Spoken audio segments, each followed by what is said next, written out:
सत श्री अकाल, तुसीं वेख रहे हो न्यूज़ 18 पंजाब हरियाणा हिमाचल। मैं हां नवजोत कौर। बुलेटिन विच सब तो पहला गल करांगे मौसम दे बदलदे मिजाज दी।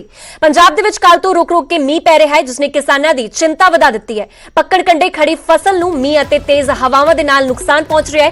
खेतां दे विच कणक डिग गई है और किसानां नूं फसल दा झाड़ घटण दा डर सता रहा है। होर भी फिकर वाली गल यह है कि कल भी सूबे दे विच बदल छाए रहणगे अते रुक रुक के मींह पैण दी संभावना जताई जा रही है। तां 2 दिन दी यह संभावना लगाई गई है कि मींह दे विच मींह पवेगा और मौसम दे विच मौसम का बदलता होया मिजाज देखने को मिल रहा है। उत्तर भारत की गल की जाए तो वक्-वक् थावां ते रुक रुक के मींह पै रहा है और तस्वीरां बठिंडा और फिरोजपुर दी तुसीं देख सकते हो। बठिंडा दे विच कणक दी फसल किस तरह विच गई है उसकी तस्वीरां देख सकते हो और किसान बेहद परेशान भी नजर आ रहे हैं। इस दे नाल फिरोजपुर दी तस्वीरां भी तुसीं देख सकते हो। फिरोजपुर दे विच भी कणक दी खड़ी फसल विच रही है और कणक दी फसल नूं बेहद नुकसान हो रहा है, जिस तो बाद किसान बेहद परेशान नजर आ रहे हैं।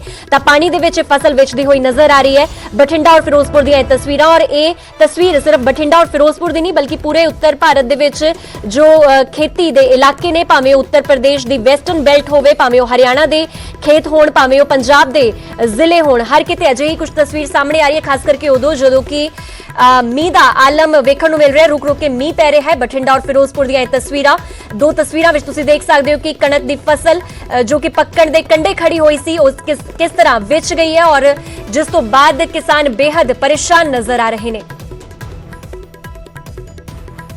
ਫਿਰੋਜ਼ਪੁਰ ਦੇ ਕਈ ਇਲਾਕਿਆਂ ਦੇ ਵਿੱਚ ਅੱਜ ਸਵੇਰ ਤੋਂ ਹੀ ਜਿਹੜੀ ਹੈ ਬਾਰਿਸ਼ ਰੁਕ ਰੁਕ ਕੇ ਵੇਖਣ ਨੂੰ ਮਿਲ ਰਹੀ ਹੈ। ਹਾਲਾਂਕਿ ਥੋੜੀ ਦੇਰ ਪਹਿਲਾਂ ਜਿਹੜੀ ਹੈ ਬਾਰਿਸ਼ ਕਾਫੀ ਤੇਜ਼ੀ ਨਾਲ ਹੋ ਰਹੀ ਸੀ, ਮਗਰ ਹੁਣ ਇੱਥੇ ਜਿਹੜੀ ਹੈ ਧੁੱਪ ਨਿਕਲ ਚੁੱਕੀ ਹੈ। ਇਹ ਜਿਹੜੀ ਬਾਰਿਸ਼ ਹੈ ਇਹ ਫਸਲਾਂ ਦੇ ਲਈ, ਕਿਸਾਨਾਂ ਦੇ ਲਈ ਹਾਨੀਕਾਰਕ ਹੈ, ਕਿਉਂਕਿ ਜੇ ਬਾਰਿਸ਼ ਲਗਾਤਾਰ ਇਸੇ ਤਰ੍ਹਾਂ ਹੁੰਦੀ ਰਹਿੰਦੀ ਹੈ ਜਾਂ ਹਵਾਵਾਂ ਤੇਜ਼ ਚੱਲਦੀਆਂ ਨੇ ਤੇ ਇਹ ਜਿਹੜੀ ਕਣਕ ਦੀ ਫਸਲ ਦੇ ਲਈ ਕਾਫੀ ਜਿਹੜੀ ਹੈ ਨੁਕਸਾਨਦੇਹੀ ਹੈ। ਔਰ ਕਿਸਾਨ ਜਿਹੜੇ ਨੇ ਇਹ ਹੀ ਉਮੀਦ ਕਰ ਰਹੇ ਨੇ, परमात्मा के फरियाद कर रहे हैं कि जी है बारिश ना हो, क्योंकि उन्होंने फसल जी है हुण पक्कन के कंढे है और जेकर इस तरह बारिश होंदी है या तेज़ हवावां चलदियां तो ये फसलां जिहड़ियां ने नुकसान काफ़ी हो सकता है। हालांकि जी बारिश कल तो हो रही सी, मौसम ने मिजाज बदलिया सी, मगर हुण जी धुप भी निकली है। मगर जे एक बार फिर दोबारा बारिश होंदी है तो ये फसलों को काफ़ी जिहड़ा कनक दी फसलों को काफ़ी नुकसान हो सकता है। फिरोजपुर तो कैमरा मैन दे नाल मनदीप कुमार, न्यूज़ 18 पंजाब। तो मौसम के बदलते हुए मिजाज ने किसानों को एक होर टेंशन दे दी है। फिलहाल साडी कोशिश होगी कि तमाम जिले का हाल तुहाडे तक पहुंचाइए। फिलहाल एक बार सीधे चलते बठिंडा, मेरे सहयोगी सूरज पान साडे नाल जुड़ चुके हैं। सूरज, इस वेले तुसीं किहड़ी जगह ते मौजूद हो और बठिंडा की गल की जाए तो फिलहाल मौसम के की कुछ हालात बठिंडा दे विच ने? देखो जो बठिंडा की गल की जाए तो फिलहाल मौसम है जिहड़ा साफ है, धुप निकली हुई है। असीं ग्राउंड जीरो ते खड़े हाँ। खेतों के विच साडी कोशिश है कि ग्राउंड जीरो तो तुहानूं तस्वीर दिखाई जाए, किसानां दीआं फसलों के हालात दिखाए जान कि आखिरकार फसलों के हालात की ने। दूर तक तुसीं वेख सकते हो कि विछी हुई कणक तुहानूं नज़र आ रही है। हालांकि जिस कणक दे विच खड़ा थोड़ी जी हरी जरूर नज़र आ रही है, पर ज़्यादातर कणक है जिहड़ी वो गल की जाए मालवा दी, पंजाब दी जां बठिंडा इलाके दी वो पक चुकी है। पर दूसरे पासे पिछले दिन ही पई हल्की बारिश ने किते ना किते जाके किसान ने वो परेशान इस करके क्योंकि फसल सी जिहड़ी कणक दी वो पक के तैयार सी, पर दूसरे पासे बारिश दे नाल पूरी दी पूरी जमीन ते विछी हुई कणक तुहानूं नज़र आ रही है। क्योंकि किसान एक पासे खेती कानूनां दा विरोध कर रहे हैं, दिल्ली दे विच किसानां दे डेरे लाए हुए हैं, पर दूसरे पासे जिहड़े किसान फसल संभण वास्ते आपदे पिंडां दा रुख कर रहे सी, खेतां दा रुख कर रहे सी, आखिरकार उन्हां दे हत्थ भी निराशा नज़र आ रही है। क्योंकि बेशक बारिश हल्की सी, पर जिहड़ियां कणकां नूं पानी लग्या होया सी उन्हां दे हालात की ने। नवजोत तुहानूं दिखा रहा कि किस तरह ਉਹ कणक पूरी दी पूरी जमीन ਦੇ ਨਾਲ ਵਿਛ चुकी है। दूर तक ਤੁਹਾਨੂੰ जिस जगह ਤੇ कैमरा दिखा रहा ਤੁਹਾਨੂੰ विछी हुई कणक नज़र आ रही है। किसान कह रहे हैं कि गिरदावरी कराई जाए, क्योंकि किसान पहला तो ही किते ना किते हताश ने। पहला खेती कानूनां नूं लैके किसान सरकारां दे विरोध दे विच ने, पर दूसरे पासे किसान आपणीਆਂ फसलां साਂਭਣ पिंडां नूं आए होए सी। पर रात बारिश जिहड़ा होई है, हल्की बारिश हुई है बठिंडा जां मालवा दे इलाके दे विच ते काफ़ी वड्डा नुकसान है जिहड़ा फसलां नूं किसानां दा होया। तां करके किसान कह रहे हैं कि गिरदावरी कराई जाए और सानूं बनदा मुआवजा दिता जाए, क्योंकि फसल का नुकसान है जिहड़ा वो काफ़ी होया। पर दूसरे पासे खेतीबाड़ी माहर कह रहे हैं कि असीं मनदे हां कि नुकसान होया, पर नुकसान उन्हां फसलों का होया जिन्हां फसलों नूं बारिश तो बाद माफ करना पानी लग्या होया सी। पानी के कारण फसलां गिलियां होने कारण विछ गईयां ने। हालांकि झाड़ का नुकसान तो खेतीबाड़ी माहर भी मानते हैं कि झाड़ का नुकसान जरूर होएगा अगर कणक की फसल डिग चुकी है। तो ਜੀ ਠੀਕ ਹੈ ਸੂਰਜ, ਤੁਸੀਂ ਬਣੇ ਰਹੋ ਸਾਡੇ ਨਾਲ, ਅੱਗੇ ਵੀ ਤੁਹਾਡੇ ਤੋਂ ਅਪਡੇਟ ਲੈਂਦੇ ਰਹਾਂਗੇ। ਇਸ ਵੇਲੇ ਕਿਸਾਨ ਬੇहद ਪਰੇਸ਼ਾਨ ਨੇ। ਇੱਕ ਤੇ ਖੇਤੀ ਕਾਨੂੰਨਾਂ ਦਾ ਮਸਲਾ ਹੈ, ਦੂਜਾ ਕਿਸਾਨ ਹੋਰ ਵੀ ਮੌਸਮ ਦੀ ਮਾਰ ਹੇਠ ਹੁਣ ਦਬਦੇ ਹੋਏ ਨਜ਼ਰ ਆ ਰਹੇ ਨੇ। ਔਰ ਇਸ ਤੇ ਹੋਰ ਗੱਲਬਾਤ ਵਾਸਤੇ ਮੇਰੇ ਨਾਲ ਮੌਸਮ ਵਿਗਿਆਨੀ ਡਾਕਟਰ ਕੇ ਗਿੱਲ ਸਾਡੇ ਨਾਲ ਜੁੜ ਚੁੱਕੇ ਨੇ। ਮੈਮ ਬਹੁਤ ਬਹੁਤ ਸਵਾਗਤ ਤੁਹਾਡਾ ਨਿਊਜ਼ 18 ਪੰਜਾਬ ਹਰਿਆਣਾ ਹਿਮਾਚਲ ਤੇ। ਹਾਂਜੀ ਸ਼ੁਕਰੀਆ ਮੈਮ ਜਿਸ ਤਰ੍ਹਾਂ ਅਗਰ ਗੱਲ ਕੀਤੀ ਜਾਏ, ਇਸ ਵੇਲੇ ਅਸੀਂ ਲਗਾਤਾਰ ਇਹ ਖਬਰ ਦਿਖਾ ਰਹੇ ਹਾਂ ਕਿ ਮੌਸਮ ਦੀ ਮਾਰ ਇੱਕ ਵਾਰ ਫਿਰ ਤੋਂ ਕਿਸਾਨਾਂ ਤੇ ਪੈਂਦੀ ਹੋਈ ਨਜ਼ਰ ਆ ਰਹੀ ਹੈ। ਤੇ ਸਭ ਤੋਂ ਪਹਿਲਾਂ ਮੈਂ ਤੁਹਾਡੇ ਤੋਂ ਇਹ ਸਮਝਣਾ ਚਾਹੂੰਗੀ ਕਿ ਇਸ ਵੇਲੇ ਕੀ ਵਾਕਈ ਹਰ ਸਾਲ ਮੌਸਮ ਦਾ ਮਿਜਾਜ਼ ਬਦਲਦਾ ਹੋਇਆ ਨਜ਼ਰ ਆਉਂਦਾ ਹੈ ਕਿ ਇਸ ਵੇਲੇ ਹਰ ਸਾਲ ਮੀਂਹ ਪੈਂਦਾ ਹੈ ਆਮੂਮਨ ਤੌਰ ਤੇ? ਹਾਂਜੀ ਬਿਲਕੁਲ, ਕਿਉਂਕਿ ਜਿਹੜਾ ਆਪਾਂ ਕਹਿੰਦੇ ਆ ਪੱਛਮੀ ਚੱਕਰਵਾਤ ਹੈ, ਇਹਦਾ ਜਿਹੜਾ ਅਸਰ ਹੈ ਉਹ ਅਪ੍ਰੈਲ ਤੱਕ ਰਹਿੰਦਾ ਹੈ। ਜੀ ਤੇ ਮਾਰਚ ਦੇ ਮਹੀਨੇ ਦੇ ਵਿੱਚ ਵੀ 2-3 ਜਿਹੜੇ ਨੇ ਪੱਛਮੀ ਚੱਕਰਵਾਤ ਜਿਹੜੇ ਆ ਉਹ ਪੰਜਾਬ ਨੂੰ ਟੱਚ ਕਰਦੇ ਆ, ਇਸੇ ਤਰ੍ਹਾਂ ਹੀ ਅਪ੍ਰੈਲ ਦੇ ਵਿੱਚ ਵੀ ਕਰਦੇ ਆ। ਤੇ ਇਹ ਜਿਹੜਾ ਬਾਰਿਸ਼ ਹੋਈ ਹੈ ਉਹਦਾ ਇੱਕ ਤੇ ਆਪਾਂ ਕਹਿ ਰਹੇ ਹਾਂ ਵੀ ਥੋੜਾ ਨੈਗੇਟਿਵ ਇੰਪੈਕਟ ਹੈ, ਪਰ ਇਹਦਾ ਪੋਜ਼ਿਟਿਵ ਅਸਰ ਵੀ ਬਹੁਤ ਫਸਲਾਂ ਤੇ ਹੋਇਆ, ਕਿਉਂਕਿ ਜਿੰਨਾ ਟੈਂਪਰੇਚਰ ਰਾਈਜ਼ ਹੋ ਰਿਹਾ ਸੀਗਾ ਉਹਦੇ ਨਾਲ ਕਣਕ ਦੇ ਝਾੜ ਨੂੰ ਘਟਣ ਦਾ ਖਦਸ਼ਾ ਬਹੁਤ ਸੀ। ਕਿਉਂਕਿ ਇੰਨਾ ਜ਼ਿਆਦਾ ਟੈਂਪਰੇਚਰ ਰਾਈਜ਼ ਹੋ ਗਿਆ ਸੀ, ਤੁਸੀਂ ਦੇਖੋ ਕਿ ਗਰਮੀ ਇੱਕਦਮ ਆ ਗਈ ਸੀ ਸਰਦੀ ਤੋਂ ਬਾਅਦ।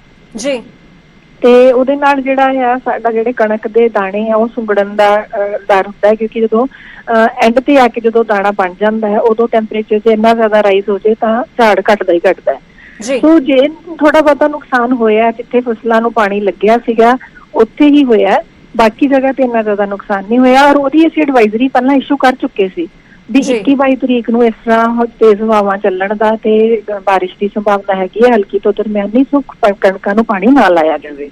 ਠੀਕ ਹੈ, ਸੋ ਜਿੱਥੇ ਤਾਂ ਉਹਨਾਂ ਨੇ ਫਾਲੋ ਕੀਤਾ ਹੈ ਉੱਥੇ ਤਾਂ ਉਹਨਾਂ ਦਾ ਜ਼ਿਆਦਾ ਨੁਕਸਾਨ ਨਹੀਂ ਹੋਇਆ। ਜਿੱਥੇ ਜਿਨ੍ਹਾਂ ਨੇ ਕਿਸਾਨਾਂ ਨੇ ਨਹੀਂ ਫਾਲੋ ਕੀਤਾ ਜਾਂ ਉਹਨਾਂ ਤੱਕ ਉਹ ਇਨਫੋਰਮੇਸ਼ਨ ਨਹੀਂ ਪਹੁੰਚੀ ਉੱਥੇ ਥੋੜਾ ਨੁਕਸਾਨ ਜ਼ਰੂਰ ਹੋਇਆ। ਪਰ ਜੇ ਆਪਾਂ ਓਵਰਆਲ ਗੱਲ ਕਰਦੇ ਹਾਂ ਤਾਂ ਜਦੋਂ ਟੈਂਪਰੇਚਰ ਫਾਲ ਹੋਇਆ ਇਹਦੇ ਨਾਲ, ਬਾਰਿਸ਼ ਦੇ ਨਾਲ, ਉਹ ਤਾਂ ਸਾਰੇ ਪੰਜਾਬ 'ਚ ਹੀ ਘਟਿਆ ਨਾ। ਸੋ ਉਹਦੇ ਨਾਲ ਜਿਹੜਾ ਹੈ ਇਹਦਾ ਜਿਹੜਾ ਨੈਗੇਟਿਵ ਨਾਲੋਂ ਪੋਜ਼ਿਟਿਵ ਇੰਪੈਕਟ ਜ਼ਿਆਦਾ ਹੋਇਆ। ਜੀ ਤੇ ਮੈਮ ਤੁਸੀਂ ਕਹਿ ਰਹੇ ਹੋ ਕਿ ਇੱਕ ਨੋਮੀਨਲ ਟੈਂਪਰੇਚਰ ਹੋਣਾ ਜ਼ਰੂਰੀ ਹੈ, ਜ਼ਿਆਦਾ ਟੈਂਪਰੇਚਰ ਵੀ ਨਾ ਹੋਵੇ, ਇਸ ਦੇ ਨਾਲ ਜ਼ਿਆਦਾ ਮੀਂਹ ਅਗਰ ਪਵੇ ਉਹ ਵੀ ਨੁਕਸਾਨਦਾਇਕ ਹੈ। ਔਰ ਐਡਵਾਈਜ਼ਰੀ ਵੀ ਤੁਹਾਡੇ ਵੱਲੋਂ ਜਾਰੀ ਕੀਤੀ ਗਈ ਹੈ। ਤਾਂ ਹੁਣ ਜਿੱਦਾਂ ਸੰਭਾਵਨਾ ਜਤਾਈ ਜਾ ਰਹੀ ਕਿ ਕੱਲ ਵੀ ਮੀਂਹ ਪੈਣਾ ਹੈ, ਤਾਂ ਕੀ ਲੱਗਦਾ ਹੈ ਕਿ ਜੇਕਰ ਏਦਾਂ ਹੀ ਮੀਂਹ ਪੈਂਦਾ ਰਿਹਾ ਔਰ ਜਿੱਥੇ ਐਡਵਾਈਜ਼ਰੀ ਨਹੀਂ ਮੰਨੀ ਗਈ ਤਾਂ ਕਿੰਨਾ ਕੁ ਝਾੜ ਦੇ ਉੱਤੇ ਫਰਕ ਪਵੇਗਾ? ਐਕਚੁਅਲੀ ਬਹੁਤ ਜ਼ਿਆਦਾ ਤਾਂ ਫਰਕ ਨਹੀਂ ਪੈਂਦਾ, ਕਿਉਂਕਿ ਹਲੇ ਜੇ ਫਸਲਾਂ ਜਿਵੇਂ ਕਹਿੰਦੇ ਆਪਾਂ ਮਾੜੀਆਂ ਮੋਟੀਆਂ ਵਿਛੀਆਂ ਹੁੰਦੀਆਂ, ਕਿਉਂਕਿ ਹੁਣ ਮੌਸਮ ਉਸ ਤੋਂ ਬਾਅਦ ਕੱਲ ਤੋਂ ਬਾਅਦ ਠੀਕ ਹੋ ਜਾਣਾ। ਜਦੋਂ 2-3 ਧੁੱਪਾਂ ਲੱਗੀਆਂ ਤਾਂ ਉਹ ਫਸਲ ਨੇ ਫਿਰ ਖੜੀ ਹੋ ਜਾਣਾ, ਤੇ ਇਸ ਕਰਕੇ ਬਹੁਤ ਜ਼ਿਆਦਾ ਨੁਕਸਾਨ ਦੀ ਹਲੇ ਸੰਭਾਵਨਾ ਨਹੀਂ ਦੇਖੀ ਜਾ ਰਹੀ। ਜੀ ਤੇ ਮੈਮ ਕੀ ਫਸਲ ਦੇ ਬਾਅਦ ਦਾਣਿਆਂ ਤੇ ਵੀ ਇਸ ਦਾ ਅਸਰ ਪਵੇਗਾ? ਜਦੋਂ ਖਾਸ ਕਰ ਕਿਸਾਨ ਮੰਡੀ ਤੱਕ ਆਪਣੀ ਫਸਲ ਨੂੰ ਲੈ ਕੇ ਜਾਂਦਾ ਹੈ ਤਾਂ ਉਸ ਦੌਰਾਨ ਬਹੁਤ ਸਾਰੀ ਦਿੱਕਤਾਂ ਦਾ ਸਾਹਮਣਾ ਅਕਸਰ ਕਿਸਾਨਾਂ ਨੂੰ ਕਰਨਾ ਪੈਂਦਾ ਹੈ। ਨਹੀਂ, ਹਲੇ ਤੱਕ ਦੇਖੋ ਵਾਢੀਆਂ ਹਲੇ ਸ਼ੁਰੂ ਨਹੀਂ ਹੋਈਆਂ। ਅਪ੍ਰੈਲ ਦੇ ਵਿੱਚ ਵਾਢੀਆਂ ਸ਼ੁਰੂ ਹੁੰਦੀਆਂ ਨੇ ਤੇ ਹਲੇ 10 ਦਿਨ ਸਾਡੇ ਕੋਲ ਪਏ ਨੇ ਮਾਰਚ ਦੇ, ਸੋ ਇਸ ਕਰਕੇ ਹਲੇ ਮਤਲਬ ਇੰਨਾ ਜ਼ਿਆਦਾ ਪਹਿਲਾਂ ਜਿਹੜਾ ਇਹਦਾ ਐਸਟੀਮੇਟ ਲਗਾਉਣਾ ਬਹੁਤ ਔਖਾ ਆ। ਸੋ ਇਸ ਕਰਕੇ ਸਾਨੂੰ ਨਹੀਂ ਲੱਗ ਰਿਹਾ ਕਿ ਬਹੁਤ ਜ਼ਿਆਦਾ ਨੁਕਸਾਨ ਹੋਇਆ ਹੋਏਗਾ। ਜੀ ਫਿਲਹਾਲ ਸ਼ੁਕਰੀਆ ਡਾਕਟਰ ਕੇ ਗਿੱਲ ਸਾਡੇ ਨਾਲ ਜੁੜਨ ਵਾਸਤੇ। ਔਰ ਫਿਲਹਾਲ ਇੱਕ ਵਾਰ ਜਿਹੜੀ ਰਿਪੋਰਟ ਅਸੀਂ ਬਠਿੰਡਾ ਤੋਂ ਦਿਖਾਈ ਸੀ ਸੂਰਜਪਾਨ, ਫਿਲਹਾਲ ਤੁਹਾਡਾ ਵੀ ਸ਼ੁਕਰੀਆ ਸਾਨੂੰ तमाम ਤਸਵੀਰਾਂ ਵਿਖਾਉਣ ਵਾਸਤੇ ਬਠਿੰਡਾ ਤੋਂ। ਤਾਂ ਜਿਸ ਤਰ੍ਹਾਂ ਤੁਸੀਂ ਵਿਗਿਆਨੀ ਨੂੰ ਸੁਣ ਰਹੇ ਸੀ, ਮੌਸਮ ਵਿਗਿਆਨੀ, ਉਹਨੇ ਕਿਹਾ ਹੈ ਕਿ ਬਹੁਤ ਜ਼ਿਆਦਾ ਅਸਰ ਨਹੀਂ ਪਵੇਗਾ, ਪਰ ਜਿੱਥੇ ਕਿ ਐਡਵਾਈਜ਼ਰੀ ਨਹੀਂ ਮੰਨੀ ਗਈ ਕਿਸਾਨਾਂ ਵੱਲੋਂ ਔਰ ਪਾਣੀ ਵੱਧ ਲਗਾਇਆ ਗਿਆ ਫਸਲ ਨੂੰ, ਤਾਂ ਉਸ ਜਗ੍ਹਾ ਤੇ ਨੁਕਸਾਨ ਦਾ ਖਦਸ਼ਾ ਲਗਾਇਆ ਜਾ ਸਕਦਾ ਹੈ। ਬਠਿੰਡਾ ਦੇਰ ਸ਼ਾਮ ਪਈ ਬਾਰਿਸ਼ ਨੇ ਕਿਸਾਨਾਂ ਦੀਆਂ ਮੁਸ਼ਕਲਾਂ ਵਧਾ ਦਿੱਤੀਆਂ ਨੇ। ਕਣਕ ਦੀ ਫਸਲ ਤੁਸੀਂ ਵੇਖ ਸਕਦੇ ਹੋ ਕਿ ਜ਼ਮੀਨ ਦੇ ਨਾਲ ਬਿਲਕੁਲ ਵਿਛ ਗਈ ਹੈ, ਕਿਉਂਕਿ ਪੁੱਤਾਂ ਵਾਂਗੂ ਪਾਲੀ ਹੋਈ ਫਸਲ ਕਿਤੇ ਨਾ ਕਿਤੇ ਜਾ ਕੇ ਖਰਾਬ ਹੁੰਦੀ ਨਜ਼ਰ ਆ ਰਹੀ ਹੈ। ਇੱਕ ਪਾਸੇ ਕਿਸਾਨ ਨੇ ਜਿਹੜੇ ਦਿੱਲੀ ਦੇ ਬਾਰਡਰਾਂ ਤੇ ਬੈਠੇ ਨੇ ਔਰ ਦੂਸਰੇ ਪਾਸੇ ਮੌਸਮ ਦੀ ਮਾਰ ਹੈ ਕਿਸਾਨਾਂ ਦੇ ਉੱਪਰ ਨਜ਼ਰ ਆ ਰਹੀ ਹੈ। ਤੁਸੀਂ ਤਸਵੀਰਾਂ ਦੇਖ ਸਕਦੇ ਹੋ ਕਿ ਕਾਫੀ ਵੱਡੇ ਏਰੀਏ ਦੇ ਵਿੱਚ ਬਠਿੰਡਾ ਦੇ ਵਿੱਚ ਫਸਲ ਹੈ ਜਿਹੜੀ ਉਹ ਪ੍ਰਭਾਵਿਤ ਹੋਈ ਹੈ ਔਰ ਕਣਕ ਦੀ ਫਸਲ ਹੈ ਉਹ ਬੁਰੀ ਤਰ੍ਹਾਂ ਤਹਿਸ-ਨਹਿਸ ਹੋ ਚੁੱਕੀ ਹੈ ਔਰ ਕਿਸਾਨ ਕਹਿ ਰਹੇ ਨੇ ਕਿ ਖਰਾਬ ਹੋਈ ਫਸਲ ਦਾ ਮੁਆਵਜ਼ਾ ਸਰਕਾਰ ਦੇਵੇ। ਔਰ ਦੂਸਰੇ ਪਾਸੇ ਕਿਸਾਨ ਕਹਿ ਰਹੇ ਨੇ ਕਿ ਕਿਸਾਨੀ ਪਹਿਲੇ ਦਿਨ ਤੋਂ ਹੀ ਮੰਦੇ ਦੇ ਵਿੱਚ ਹੈ ਔਰ ਕਿਸਾਨ ਨੇ ਹਰ ਦਿਨ ਖੁਦਕੁਸ਼ੀਆਂ ਕਰ ਰਹੇ ਨੇ। ਦੂਸਰੇ ਪਾਸੇ ਕਿਸਾਨ ਨੇ ਦਿੱਲੀ ਦੇ ਬਾਰਡਰਾਂ ਤੇ ਬੈਠੇ ਨੇ, ਤਾਂ ਕਰਕੇ ਕਿਸਾਨੀ ਲਾਭਬੰਦ ਹੁੰਦਾ ਨਹੀਂ। ਆਪਾਂ ਕਿਸਾਨਾਂ ਨਾਲ ਗੱਲਬਾਤ ਕਰਦੇ ਹਾਂ। ਬਾਈ ਜੀ, ਨੁਕਸਾਨ ਕਿੰਨਾ ਲੱਗਦਾ ਹੈਗਾ, ਕਿਉਂਕਿ ਫਸਲ ਕਾਫੀ ਖਰਾਬ ਹੋ ਚੁੱਕੀ ਹੈ ਬਾਰਿਸ਼ ਦੇ ਨਾਲ? ਫਸਲ ਤਾਂ ਹੀ ਬਹੁਤ ਖਰਾਬ ਹੈਗੀ, ਨੁਕਸਾਨ ਬਹੁਤ ਜ਼ਿਆਦਾ ਹੋਇਆ। ਬਾਰਿਸ਼ ਬਹੁਤ ਤੇਜ਼ ਹੋ ਸੀਗੀ, ਹਨੇਰੀ ਬਹੁਤ ਸੀਗੀ। ਹਨੇਰੀ ਲੱਗਦਾ ਝਾੜ ਦਾ ਕਿੰਨਾ ਫਰਕ ਪੈਂਦਾ ਇਸ ਤਰ੍ਹਾਂ ਦੇ ਹਾਲਾਤਾਂ 'ਚ ਕਣਕ ਹੋਵੇ? ਝਾੜ ਦਾ ਬਹੁਤ ਅੱਧਾ ਫਰਕ ਪੈ ਜਾਊਗਾ ਜੀ। ਝਾੜ ਦਾ ਅੱਧ 'ਚ ਹੀ ਰਹਿ ਜਾਂਦੀ ਹੈ ਡਿੱਗੀ ਕਣਕ ਤਾਂ। ਹਾਂ, ਅੱਧੋ ਅੱਧ ਹੀ ਫਰਕ ਪੈ ਜਾਂਦਾ, 50% ਨੁਕਸਾਨ ਹੋ ਜਾਂਦਾ ਘੱਟੋ ਘੱਟ। ਅੱਧ 'ਚ ਰਹਿ ਔਖਾ ਕਿੰਨਾ ਹੁੰਦਾ? ਇੱਕ ਪਾਸੇ ਕਿਸਾਨ ਨੇ ਦਿੱਲੀ ਬਾਰਡਰਾਂ ਤੇ ਬੈਠੇ ਨੇ, ਦੂਸਰੇ ਪਾਸੇ ਫਸਲ ਦਾ ਜਿਹੜੀ ਉਮੀਦ ਸੀ ਔਖਾ ਤਾਂ ਹੈਗਾ ਹੀ ਹੈ ਜੀ ਬਹੁਤ। ਹੁਣ ਅੱਧੇ ਕਿਸਾਨ ਤਾਂ ਉੱਥੇ ਦਿੱਲੀ ਬੈਠੇ ਨੇ ਤੇ ਬਾਕੀ ਹੁਣ ਇੱਥੇ ਜਿਹੜੇ ਸੀਗੇ ਕਿਸਾਨ ਰਹੇ ਵੇ ਆ ਤੇ ਉਹ ਹੁਣ ਔਖਾ ਤਾਂ ਹੈਗਾ ਹੀ ਆ। ਸਾਰੇ ਇੱਕ ਦੂਜੇ ਦੇ ਦੇਖ ਰੇਖ ਕਰਦੇ ਆ। ਦੁੱਗਣਾ ਰੇਟ ਭਾਈ ਜੀ ਮੁਸ਼ਕਲ ਕਿੰਨੀ ਹੋ ਜਾਂਦੀ ਹੈ ਕਿਸਾਨਾਂ ਦੀ ਜਦੋਂ ਫਸਲ ਖਰਾਬ ਹੋ ਜੇ, ਬਾਰਿਸ਼ ਹੋ ਗਈ ਹੈ? ਬਹੁਤ ਮੁਸ਼ਕਲ ਹੋ ਜਾਂਦੀ ਹੈ ਜੀ। ਹੁਣ ਆਹ ਵੇਖ ਲਓ, ਸਰਕਾਰ ਦਾ ਇੱਕ ਤਾਂ ਸਰਕਾਰ ਵੈਰੀ ਬਣੀ ਆ, ਦੂਜਾ ਰੱਬ ਵੈਰੀ ਬਣਿਆ। ਹੁਣ ਆ ਪਾਣੀ ਲਾਇਆ ਸੀ ਪੁੱਤਾਂ ਵਾਂਗੂ, ਫਸਲ ਪਾਲੀ ਸੀ, ਸਾਰੀ ਡਿੱਗੀ ਪਈ ਆ। ਇਹਦੇ ਵਿੱਚ ਨੁਕਸਾਨ ਆ ਜਿਹੜਾ ਅੱਧ ਹੋ ਗਿਆ। ਜੇ 50 ਮਣ ਹੋਣੀ ਆ ਉਹ 'ਚ 25 ਮਣ ਰਹਿ ਗਈ। ਮੁਆਵਜ਼ਾ ਦੇਵੇ ਸਰਕਾਰ, ਪੰਜਾਬ ਸਰਕਾਰ ਦੇਵੇ, ਗਾਂ ਉਤਲੀ ਸੈਂਟਰ ਦੀ ਸਰਕਾਰ ਦੇਵੇ। ਤੇ ਨੁਕਸਾਨ ਬਹੁਤ ਆ ਇਹ 'ਚ। ਵਢਾਈ ਵਾਲੇ ਵੀ ਇੱਕ ਤੇਲ ਮਹਿੰਗੇ ਹੋਈ ਜਾਂਦੇ ਆ ਜੀ, ਤੇ ਆ ਰੇਟ ਦੁੱਗਣਾ ਲੈਣਗੇ। ਜੇ ਅੱਗੇ 1200 ਲੈਂਦੇ ਸੀ ਤੇ ਹੁਣ 2400 ਰੁਪਿਆ ਲੈਣਗੇ ਜੀ। ਤੇ ਬਹੁਤ ਮੁਸ਼ਕਲ ਆ ਗਈ। ਇੱਕ ਰੱਬ ਵੈਰੀ ਬਣ ਗਿਆ, ਇੱਕ ਸਰਕਾਰਾਂ ਵੈਰੀ ਬਣੀਆਂ ਖੜੀਆਂ। ਮੋਦੀ ਤਾਂ ਕਹਿੰਦਾ ਮੈਂ ਕਣਕ ਤਲਾਉਣੀ ਨਹੀਂ, ਮੈਂ ਝੋਨਾ ਨਹੀਂ ਤਲਾਉਣਾ, ਕਹਿ ਦਿੰਦਾ ਜੀ।